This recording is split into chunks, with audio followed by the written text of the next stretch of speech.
authentic, traditional, the real deal Italian pork chop pizzaiola in under 10 minutes from your stovetop to your dinner table. That's coming up on the Last Minute Cook.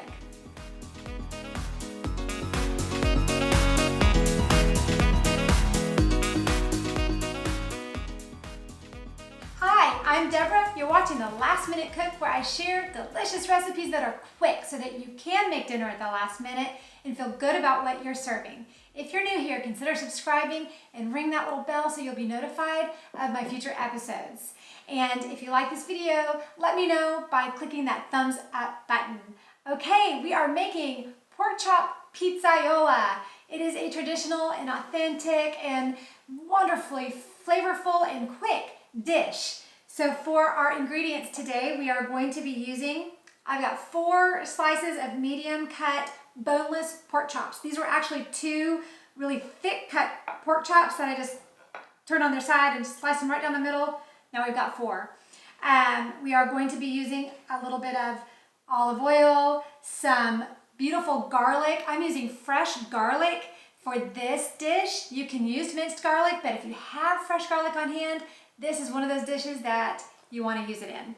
Okay, we're also going to be using some freshly sliced tomatoes and a little bit of oregano and some other things like salt and little flavorful things. But that's it, simple ingredients, and we can make this in less than 10 minutes, stovetop to table. So let's get started. So a little bit of oil, that was maybe a tablespoon or 2 at the most, and then our garlic, fresh cloves, just right on that. One of these bouillon cubes or the bouillon base.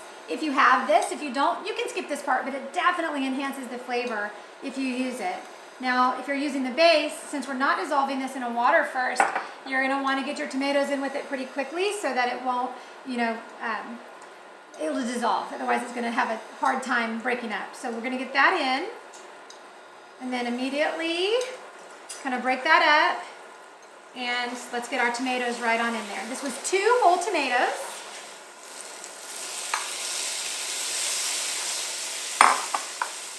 I'm just going to use the water from the tomato to dissolve that bouillon, and that does 2 things.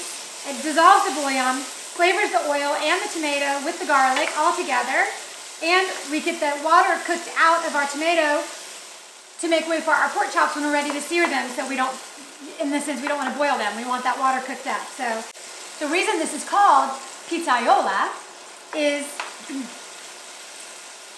you're making the meat the way the pizza maker does. Il pizzaiolo is the pizza maker in Italian, il pizzaiolo. So when you're making something like the pork chops with the same way, the flavors, the tomato, the oregano, the oil, the garlic, as the pizza maker does, you're making it alla pizzaiola.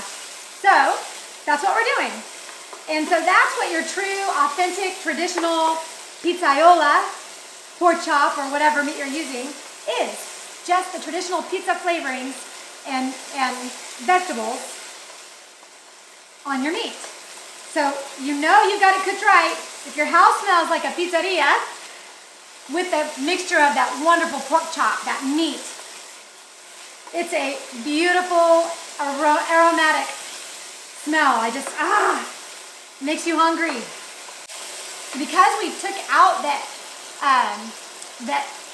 meat of the tomato, the soft, watery inside, and we're just using the slices, it cooks down pretty quickly. You might want to keep one of these on hand if you're using an open stovetop with oil that's splattering. It's good to have it.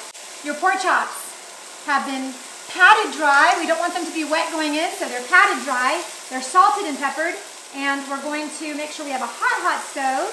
Our tomatoes are cooked down, skillet, and we're going to just put it, I'm going to scoop my tomatoes and garlic and everything over, and I'm going to sear my pork chops right there. Shut down a little bit. I'm going to bring over some of the oil. Just kind of move that around. Okay. Give that pork chop the best chance it has to get the flavors right away, because we want those flavors to get seared right in there. Okay, that's the sound you want to hear when you put your chops on your skillet. If you start to put your chop on your skillet and you don't get that sizzle, it's not ready yet. This is about 30 seconds of searing this side, and we're going to flip them over and do the other side. Okay, then once that's done, we're going to add our oregano.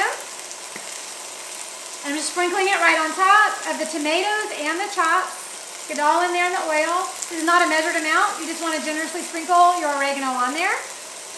And if you have them on hand, which I just try to always keep capers on hand because we use it in so many dishes. And just throw some capers right on in. I remember an old commercial, I think it was Macaroni Grill or something, and the two chefs were arguing, and they're like, no, stop with the capers. And the other one was like, you can never have enough of capers. And I agree with the one that said you can never have enough capers. That's my take on it. Okay, we're gonna turn the heat down and spoon on some of this tomato, and you're pretty much almost cooked at this point, but actually, I'm gonna turn that off, and I'm gonna close the lid and let it just finish kind of cooking like that. We spooned everything on top, and about a minute or two, and these are gonna be cooked. That's it. We're gonna check on this in about 1 minute. We're gonna check for doneness because you can always cook it more, so you don't wanna overcook it. So check it and see if it needs more time. So I think I like a pork chop with a little bit of pink to it. And I like pink, not pink juice coming out of it. You don't want that, but like a light color to it is perfect because it's going to continue to cook. If you're not cutting it, it's going to continue to cook itself. So to me, I think this looks beautiful. I'm going to just give it a nice big, yeah, that's perfect. This is perfectly cooked. So we're going to get it out of our, oh y'all, I want to show you right in this. It's just so pretty. Oh, can you see this? Maybe you can.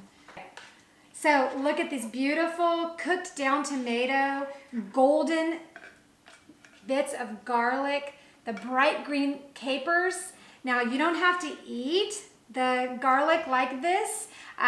It's enough just to use it to flavor this dish. Of course, if you love garlic and you can handle it, go for it.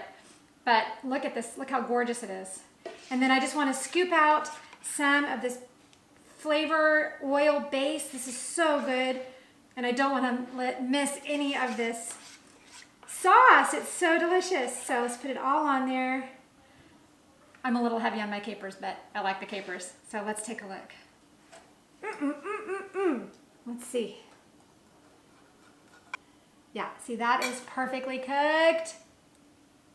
And if you can see the color of this,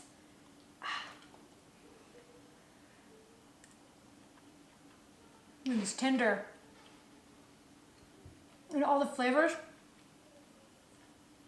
the garlic and the tomato, beautifully complement each other with this pork chop. And the way we cooked this pork chop, it's not overcooked. We made sure that that pan was hot before we seared it. And we made sure that those tomatoes were cooked down and all that water had cooked out before we moved it aside and put the pork chops on that hot pan. So there's your tips. If you want to do this and not overcook it and get a nice seared chop that just absorbs those flavors, do it that way. Get that water cooked out of your tomato, get that pan nice and hot, pat dry your pork chops, sear them, and then let them gently cook until you're done.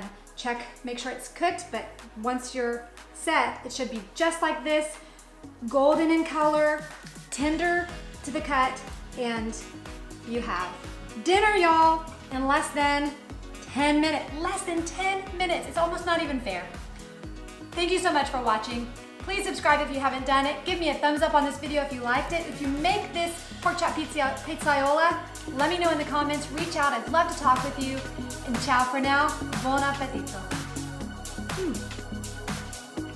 So good.